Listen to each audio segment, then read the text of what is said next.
Programang ito ay rated SPG. Striktong patnubay at gabay ng magulang ang kailangan. Maaaring may masiselang tema, lengguwahe, karahasan, sexual, horror o droga na hindi angkop sa mga bata. Isisiwalat na ni Maynard ang lahat ng impormasyon na nalalaman niya dito kay Atty. Alon. Alamin natin. Welcome back sa aking channel, mga kaganapan sa Lilet Matias. Habang patuloy na pinapahirapan ng lihim at pagkakawatak-watak ang buhay ni Lilet Matias, isang malupit na hamon na naman ang humarap sa kanya. Matapos ang mga serye ng pagtutok sa kasong kinasasangkutan ni Mang Kanor at ng mga kasinungalingang ipinapakalat ni Atty. Renan, tila may bagong banta na muling magbabalik sa kanyang buhay. Ang lihim ng nakaraan na muling bumabangon. Pagpapatuloy ng investigasyon ni Lilet. Isang malamlam na gabi, habang nagpapahinga si Lilet, biglang dumating ang mensahe mula kay Tinang Ses, isang impormasyon na nagsasabing may ilang ebidensya na nagsusumbong kay Atty. Renan. Nagpasya si Lilet na ipagpatuloy ang investigasyon at maghanap pa ng karagdagang mga saksi. Hindi na kayang ipaglaban pa ang paghahanap ng katotohanan. Isang pagtatangka na pagtuunan ang iba pang aspeto ng kaso. Ang nawawalang mga detalye mula sa pagpapakasal ni Eira kay Atty. Alon. At ang mga hindi malilimutang salitang binitawan ni Sabrina kay Lilet. Ang mga piraso ng puzzle na may malaking papel sa pagpapakita ng tunay na muka ni Atty. Renan. Pagtutok sa pagkakabighani kay Eira. Sa kabila ng lahat ng galit ni Lilet kay Atty. Renan, nagpatuloy siya sa pagpapakita ng malasakit kay Eira. Kahit na patuloy siyang binabatikos ng kanyang kapatid, alam ni Lilet na may misyon siya, hindi lang para sa kanya, kundi para sa kapakanan ni Eira at ng magiging pamangkin nito. Ang kanyang mga hakbang ay maingat, palihim, ngunit tinitiyak niyang ang lahat ng galit ni Atty. Alon ay maipapahayag sa publiko. Pagtutok kay Calorena at Maynard. Ang matinding pahayag ni Calorena na si Atty. Renan ang may kagagawan sa mga krimen kay Atty. Meredith at Ino ay nagpatibay kay Lilet na may itinatagong kasinungalingan ang abogadong iyon. Nang makuha na ni Calorena at ni Constantino ang impormasyon na si Maynard ay handang magsalita laban kay Atty. Renan, naging isang malaking pagkakataon ito para kay Lilet upang patunayan ang mga hinala nila. Ngunit alam niyang kailangan niyang maging maingat.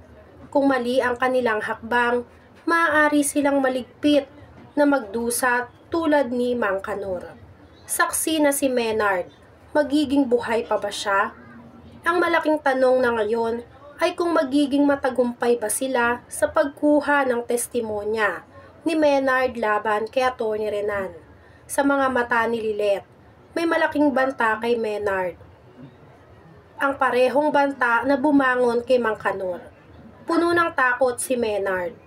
Ngunit si Calorena ay tapat sa kanyang pangako na tutulungan siya. Bago magpatuloy ang pagsisiyasat, nagdesisyon si Lilet na makipag-ugnayan kay Eira, ipaliwanag ang lahat at hilingin ang tulong nito para sa kanilang misyon. Alam niyang malaking hakbang ito na maaaring maglagay sa kanila sa masalimuot na sitwasyon. Ngunit kung hindi nila ito gagawin, ay malulugmok sila sa mga kasinungalingang pinapalaganap ni Atty. Renan. Pagsubok kay Patricia, Trixie at ang lihim. Samantala, si Trixie na unti-unti nang napapaligiran ng kanyang konsensya, ay patuloy na nag-iisip kung anong hakbang ang susunod. Binigyan siya ng pagkakataon ng kanyang ama na si Ramir na lumayo at mag-interview para sa kanyang internship sa Cebu.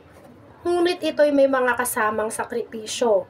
Hindi maiwasan ni Trixie na isipin ang kanyang ina, si Patricia at ang mga lihim nito. kahit pa nagbabago ang takbo ng buhay nila. Hindi niya kayang iwan ang mga kasalanan ni Patricia.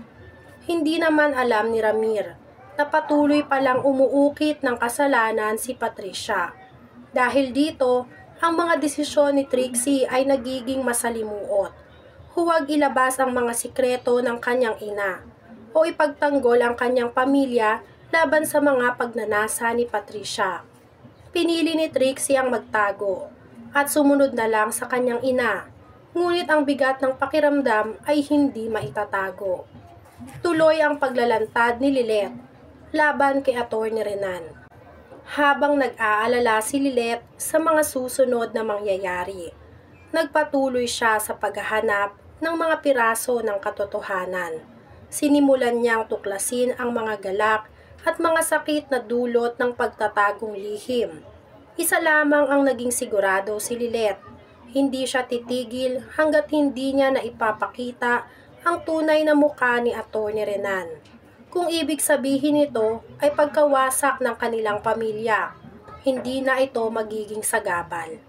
Naisip niyang kung si Atty. Renan ay mayroong hidden agenda, may balak si Ira at ang kanyang kasal, mayroong mas malalim na dahilan sa likod ng lahat ng ito.